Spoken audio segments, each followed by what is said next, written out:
All right, hello everyone. You're listening to You Got It with Warrior Woman 91. And the time has finally come. Yes, folks, I've brought on your favorite guest that you've all been waiting for. I got a lot of positive responses from everybody when I announced the guest yesterday. But first, I do want to ask that everyone please like, subscribe, and eat ice cream in honor of this channel and in honor of my birthday. Additionally, please send me hate mail because it feeds my soul, and it's actually the basis for this episode today. So I really want to thank everybody who sent me nasty messages and things that weren't very nice. So we're just going to jump right into it. As promised, we have Amanda Prestigiacomo on the show today. Glad to have you here, Amanda. Yeah, thank you so much for having me. I think that used to be my pinned tweet, something about hate mail or negative comments feeding my soul. So this yeah, is great. I think that's why we all love you. Pretty much. So fun fact for the audience, this is actually a birthday present I'm giving myself. I decided that I was going to have Amanda be the interview for this week because I just wanted to talk to Amanda on the phone, basically. So this is my happy birthday to me. So, Amanda, I mentioned the hate mail, which we all know and love. You and I have engaged in a lot of back and forth online, especially lately on the very hot button issue, which is the Alabama law restricting abortion. I'd like to give ourselves an opportunity to go over some of the arguments that the left has been spewing at us and kind of refute them in a more calm and rational setting than Facebook really gives us. So the first argument that I've been hearing regarding this law is that it's anti-woman and that it just outright hurts women just in general. Why would you say this is false? Well, because abortion, so the left likes to frame abortion as a women's rights issue. That's strategic, obviously. They want to pin people against each other. This is about the child in the womb, you know, a unique human. This is a human rights issue. It's not about women's rights. It's about, unless you're talking about the female babies in that womb, that's when rights begin, when that human life is conceived. So that's what this debate is about. Do not get, don't allow that framing when you're engaging with somebody, right? Because then they'll shut up men because they don't have a uterus, no opinion. Again, has no connection to the actual issue. Yeah, so I always find this whole anti-woman argument odd because they never talk about the women that are actually being aborted, especially if we just look at China and how they have a one-child policy and the forced abortions that they have largely target females, and even it's similar in America as well because it's harder to get a male child, and so if it's a female, they're more likely to abort. So why? Yeah, go ahead. No, there are sex-selective abortions. We all know that, and the left is so extreme that they're not even against that. So if this is a woman's issue, and they're for sex-selective abortions, and as we know, sex-selective abortions will target females. That's how it works, right? In China, as you just mentioned, there's a huge shortage of females. There's a huge issue in China because of that. So, yeah, of course, this arguably disproportionately affects women, baby girls, in a larger way than the left would have anyone know. So that kind of leads into the second argument because clearly based on your statement answering the first, you obviously are a hater of women and you're self-loathing and you hate, you just hate and you lie and you cheat and all of those things. But the other thing that the left likes to say about this bill or this law is that it's not compassionate to children who may be born into poverty or who have inadequate parents. What would be your response to this statement? Yeah, this whole abortion debate has really been just super callous towards women who have miscarriages, but what you're just talking about now, children who have, people who've been through the foster care system, who've grown up in poverty. Basically, the argument on the left is that instead of having those children grow up in poverty and have to face some sort of obstacles in life, the remedy is to kill them in the womb. Now that's barbaric. Okay, they think for some reason that is supposed to be a compassionate argument. It's not, and it also belittles people who have been through the foster care system, people who have been adopted, people who have been born into poverty. They're not worth less than a person who was born into affluence. I mean, again, this is the party of the vulnerable, right? That's what they claim. why are they belittling those humans as basically less human, right? They're less worthy of life than someone who was born into affluence. I mean, I was watching Michael Moore's video yesterday where he was approached with the same argument, and his response was basically, so you're saying that the children born into the impoverished urban communities that are largely minority, they should just be killed off, and, you know, the rich, wealthy, suburban, more likely to be white children are the ones that definitely have less Planned Parenthoods in their neighborhoods and all the rest of it. They're the ones who are worthy of living. It does seem to me that there's some sort of a racial undertone, especially with how Planned Parenthood targets minority communities. Oh, yeah, for sure. I mean, this is, if anybody knows about Margaret Sanger, the founder of Planned Parenthood, of course, this traces all the way back. But there are Planned Parenthoods placed in urban communities, right? In Alabama and Georgia, where we just saw these bills passed, the majority of babies killed in abortion right now are Black. Yeah. Okay, so by passing these laws, we're protecting Black babies. So the argument, again, is just, you know, they try to turn this into a racial thing, like somehow you are being, not sympathetic to Black women, when what the legislation would actually do is protect those lives, protect innocent lives of, Black and brown people. And it's preventing minority communities from potentially becoming a majority, because I hear this argument from the left all the time regarding the browning of America or whatever, right, and talking about how somehow white people are afraid, or Republican men are afraid of a multicultural society. But then I see the left saying, well, no, we need to kill minority babies because they're being born into poverty. I guess those two things just don't seem to jive with me. It's almost like they're the ones who are actually afraid of a multicultural society. Yeah, I mean, you see, and I'm talking about the far alt-right, like white nationalists. They will support the killing off of Black babies. These Planned Parenthood being placed in urban districts because it helps achieve that goal, right? They don't want the, quote, browning of America, and they want to do it through abortion and other means, right? That's evil, right? And then you have mainstream Democrats preaching the same thing, but under a different guise. So it's super troubling when you actually take a second to think about it. Mm-hmm. Yeah. So on the Planned Parenthood note, I've heard, and this is an argument that was actually lobbied against me, regarding this idea that women need this organization in order to survive because it provides birth control and women's health services, and, women are just going to be suffering and dying in the streets without Planned Parenthood. I would really like for you to refute this one because, again, this one came right to me from Facebook. So I'm okay with funding Planned Parenthood if they did not provide abortion. So if you want, I'm not, ecstatic about the government, providing birth control and such, but if they were just providing birth control, if they were just providing preventative measures or whatever, and, let's say mammograms, even though they don't provide that, and they said they did, I would be okay with that. But when they're killing, 320,000 babies a year on average, I'm not okay with that. So if they rid that part, if they stop doing abortions, then I'm okay with funding it.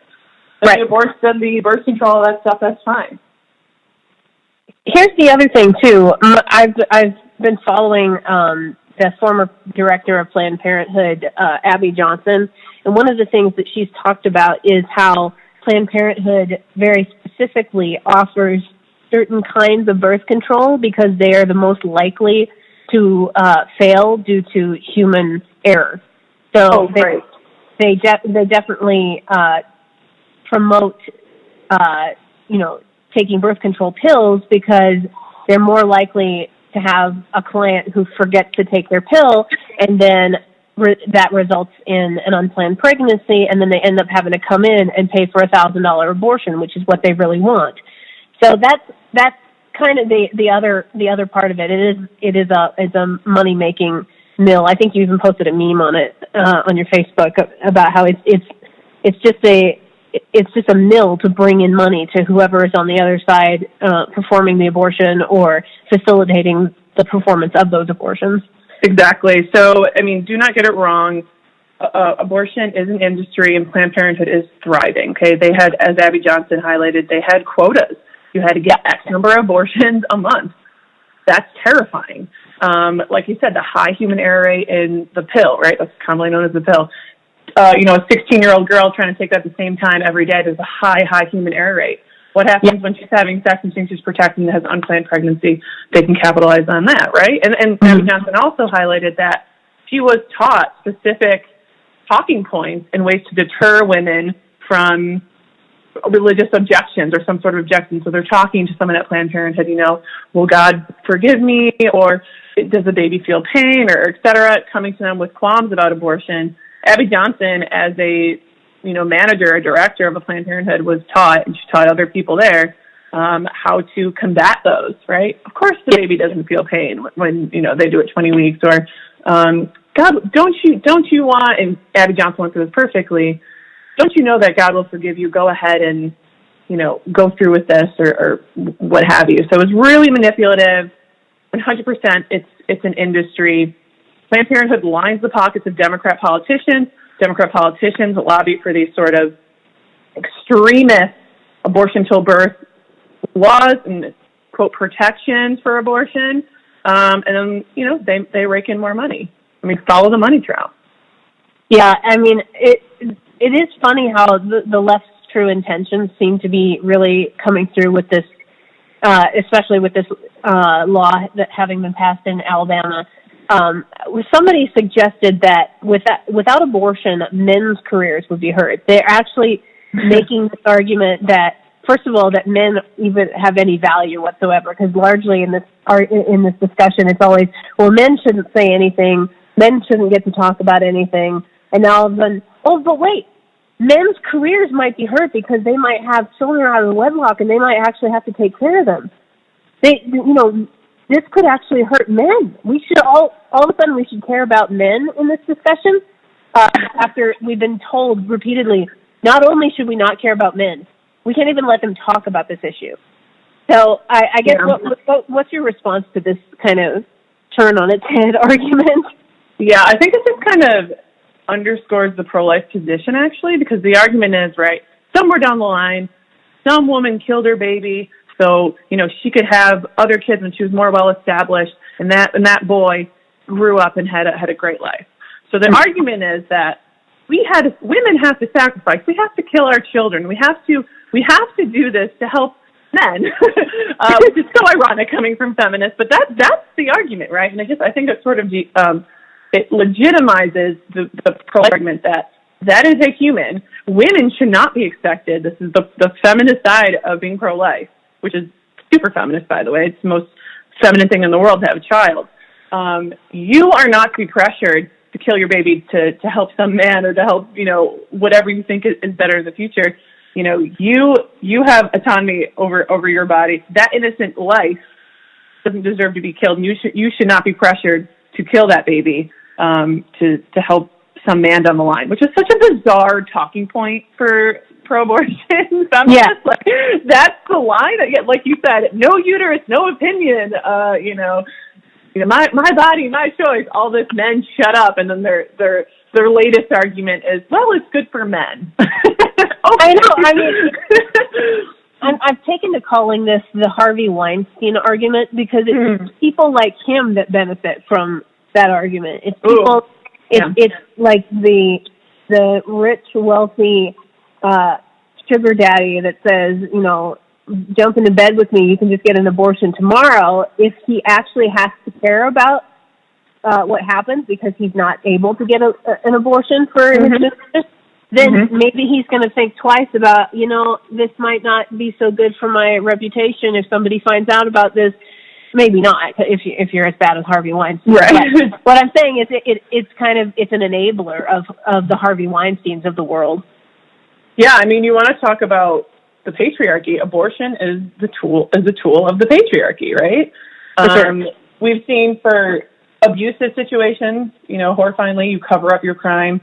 You force women to have abortions. I mean, Jeffrey Toobin on CNN, constantly talking about abortion, he allegedly pressured his mistress to have an abortion. He's married. Of course it'd be beneficial for him, right? Yeah. To cover up all that mess. She didn't, thank God. And he said that the child wasn't his, took a paternity test, it was, and now he has to pay child support. But, long story short, it leaves men off the hook.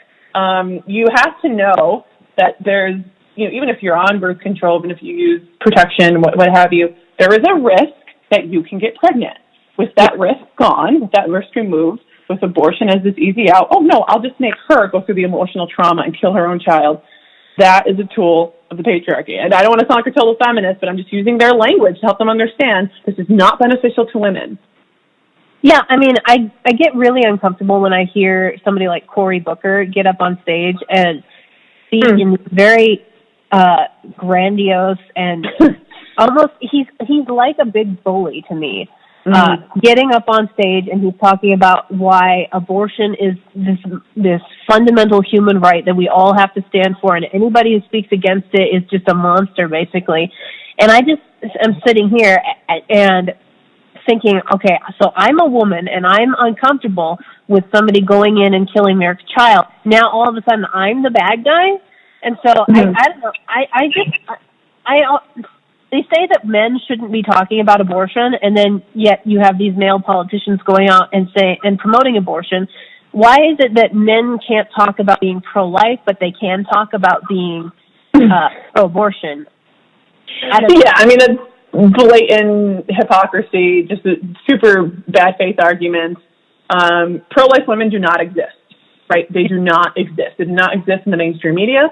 They do not exist on social media. They don't exist anywhere. And you will be shut down. You will be delegitimized as a pro-life woman. Your opinion does not count. But in the same breath, right? It's a woman's issue, and women have to sort it out. It's about women's rights. But as soon as anyone speaks up with the uterus who says, "Hey, now we need to protect the humanity of all humans, including the unborn," you just hate yourself. Shut up, little girl. You just hate yourself. Yeah, exactly. So this is the second to the last question, but it does kind of address the rape and incest question, because that's been coming up a lot more. I know that the left just gets very, very volatile over this issue in general, but especially over this specific instance, because they kind of use it as a shield. Well, we have to have abortion in these instances, so therefore it doesn't matter how many times it's not used in this instance. Right. I think it's actually a healthy thing now that the pro-life movement is actually saying, yeah, it's still a child even in these more rare occasions, because I think it was actually damaging in some respect to the pro-life movement to make exceptions in those cases, because it's almost like conceding, well, it's not really a human if the father was a bad person or something like that. I don't know. Right. What is your take on that? No, I'm in the same position as you. So, and I struggle with this too, and that's the nature of the argument. They will. First of all, the debate is not about rape and incest, and pro-abortionists. Pro-aborts know this. Right? I mean, the Democrat Party is for abortion until birth, dare I say even after, right? We heard Ralph Northam, we've heard politicians basically endorse infanticide, which is terrifying. So the argument on the left is that it's totally fine, women should be able to abort their babies at all stages of pregnancy, it doesn't matter. So when you bring up in Alabama, for example, when they said that rape and incest will not be an exception to the abortion ban, which is strategic, okay, because we want to challenge Roe v. Wade, which is excellent. Go Alabama. But the thing is, just at the outset, that's not what this is about. I remember Ben Shapiro talking to somebody about this, and he was like, "Oh, are you just for abortion, for as a result of rape and incest?" And they said, "Well, no." And he goes, "Okay, so this is disingenuous, but still, I'll still placate." So as long as you make that, at the outset, you let them know that this is disingenuous. But still, yes, it's 1%. But as you said, it's inconsistent, and it's hard because these are emotional situations. But it's inconsistent to be pro-life, to say that you can ignore the humanity of an unborn child because of how they were conceived. It's totally inconsistent with the pro-life position. It's really illogical to reconcile that. Because then you can just extend it to being born in poverty, right? Mm-hmm. What's the difference? Like, where's the line? When do you get to decide when that human is not human? Yeah. It's really, really dangerous. And when Alabama first came out with this, I was kind of shocked, and I even messaged Matt Walsh privately, and I was like, okay, talk to me about this, because this is hard. Like, these are real things that happen, right? They're super rare, but these are real situations, and these are real, these are real people who have to deal with this. Yeah. It's crazy hard, and I talked to him about it, and it doesn't change the humanity of that child, and that is the bottom line. That is the pro-life position. So it's difficult if you're arguing with someone about this. At the outset, let them concede that this is not the argument because they want abortion until whenever. And then again, it doesn't change the humanity of that child. Yeah, it's a really difficult issue, and it kind of leads into the last question, because this is probably the number one response that I get from everybody, whether they are on the left or whether they're on the fence on this issue. I usually hear from people, well, you're not compassionate enough about children after they're born. You don't, usually it's because you don't want to support a government-funded program that they have to be grandstanding about, or, it's usually, the leftist argument is because you don't support government welfare, therefore you don't care about children after they're born, therefore you shouldn't have this opinion about abortion. It is quite a leap, but... it's a leap, yeah. Yeah. So basically, what is your response to this argument? Because I hear this one all the time. Yeah, for sure. So basically, if you're a conservative and you're pro-life, you don't want big government, right? You don't, because government is terrible at everything, as we've seen, right? Look at the VA, for example. The government is really bad at this stuff. So that opposition to big government intervention doesn't mean that you don't care about children after they're born. For example, studies continuously show that conservative Republicans give, on average, far more to charity than Democrats. And that is after socioeconomics are all factored in, right? It's not just because we make more. We give more to private charities. There are endless pregnancy centers. Human Coalition is one of my favorites. They'll meet women where they're at, right? So they'll meet pro-abortion women who are determined to have an abortion, but they want to keep the baby, right? So their mind is that they're going to get an abortion because they think economically they can't do it or they have no support. Human Coalition will meet that woman, understand what she needs to have this baby, and help her with that, right? There are organizations that you can donate cars to single moms. Mm-hmm. Guess who helps all these organizations? And I'm not saying it's exclusively pro-life, but pretty much. It's conservatives who help fund these organizations and build these organizations and, on average, give more to charity. So it's a ridiculous argument. Just because you don't want big government ruining everything and causing a disaster doesn't mean you don't care about people. It's just totally debunked by survey after survey after study after study. I think it's a complete kind of whitewashing of the issue to say, because you don't support my way of doing things, that means you necessarily hate children. I think it's actually that because I want children actually to be serviced, I would want them to be serviced in the best way possible. And since the government, I view as the worst way of servicing somebody, because you look at the DMV and you think, so I want those people in charge of helping women. No, I want the best people in charge of it. And so I want the private sector and private charities and people who are actually closer to the situations to be able to step in and say, here's the best way to help, instead of having some bureaucrat sitting behind a desk who doesn't give a crap or is paid very little because they work for the government. I would rather the best people be servicing women and children in need, not the DMV worker who is incredibly frustrating and with the long line. So those are basically the arguments I've been hearing on social media. Amanda, I'm gonna give you the floor in case you have any others that you wanted to address. But sure, yeah. So just from a legislative standpoint, there's so much misinformation about the actual bills, about the actual laws, that I just encourage, if you're pro-life, or if you want to argue this position, or if you want to talk about abortion and be actually credible, just read the law. Read the law yourself. If you don't even want to do that, there are great sites. I know Daily Wire does it. I know the Federalist does it. There's a lot of good conservative sites who will, read the legislation and then pick out, and actually post parts of the legislation so you can read it and combat these falsehoods. I mean, I heard that women who have miscarriages are going to be jailed for 99 years. I mean, Slate wrote that, Business Insider, like absurd mainstream publications were publishing this, and it's a total lie. Planned Parenthood admitted to the Washington Post. The New York Times put it finally in an article. It's a lie. It's not true. So before you engage in any debate on this stuff, if it's, in response to some sort of law, check out the law first so you can combat these absurd, lies that people will tell you, and they'll just, eat it up as fact. So.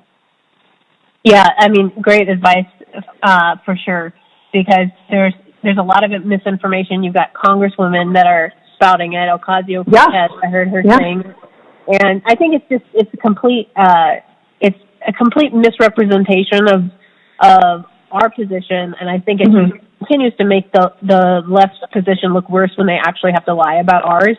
When their position is so bad that they have to lie about the opponent's position, it just kind of goes to show you that you're winning. I mean, they don't have a leg to stand on at this point. No, they're literally defending murder. So. I mean, okay, so everything about abortion is cloaked in euphemism. Why? Think about it. Why is everything about abortion? Oh, it's a woman's right to choose, right to reproductive health, as Matt Walsh pointed out. No, once the child is conceived, reproduction is done. The choice already happened. All that is done. Now it's a human. So you have to swim through all those euphemisms and read the legislation yourself. You have to be 10 times more informed than any pro-abortion person you're talking to. You just have to be. Yeah, I mean, just as my final point is that there was a person that I know that I wanted to engage with in real life on this discussion, and I literally played out the conversation in my head of how it was going to go, and I talked myself out of even having the conversation because I knew it was not going to end well. But basically, I wanted to express my opinion about abortion, and I realized that the person would counter with the, well, you just don't care about women argument, and I would also counter that with, well, no, I actually watched videos, and I've actually seen aborted baby parts in a petri dish in these videos, and this is what is done and how it's done. And then they would say, well, I don't want to look at that. I don't want to. I've had this happen so many times where I actually talk about what abortion is, and people get uncomfortable, and they say, well, Kelly, why are you talking like that? Why are you bringing that kind of stuff up? This is not an appropriate setting. And I just say, well, that's what you're defending. That's what you're talking about. So I actually ended up talking myself out of having that conversation with this person just because I knew where it was going to end up. I think you should talk to them, but that's just me. But also I think everybody who supports abortion, even if you're pro-life, I think everybody should watch what an abortion is. Yeah, especially if you're supporting it, you have to see what you're supporting. You have to see what happens. Before you start shouting that we need it until the moment of birth, you should know what the heck you're supporting. And I would, think that, 90% of the people who are pro-abortion have no idea what an abortion is. Yeah. Medically speaking, so which is, again, that's why it's so secretive. Yeah. That's why it's always in euphemism, because it is so horrific and barbaric. Yeah, we can't actually talk about what it is, because if people actually knew what it was, then they might not support it. Exactly. All right. Well, thank you, Amanda, for coming on my show.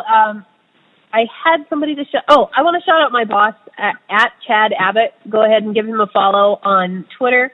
Amanda, did you have anybody you wanted to shout out real quick? I forgot you do this. I know. I always draw a blank when you ask me this. Who do I retweet all the time? Darn, I'm the worst. It's okay. I had to pull, I've been pulling them out of my hat the last couple of episodes. Jesse Kelly's pretty funny. And he's a good, like, military guy to follow. He's pretty funny. Makes some good points. Tall. Who? He's also very tall. He's also very tall, which everyone likes a tall guy. Yeah, so all right, I guess I'll pick him. Give Jesse Kelly a follow. I can't remember, is that his handle, or?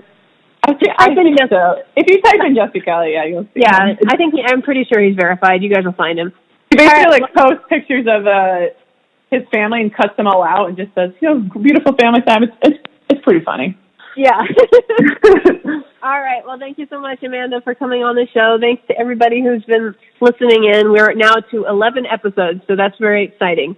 So like and subscribe, all that good stuff, and I will see you guys in the next episode.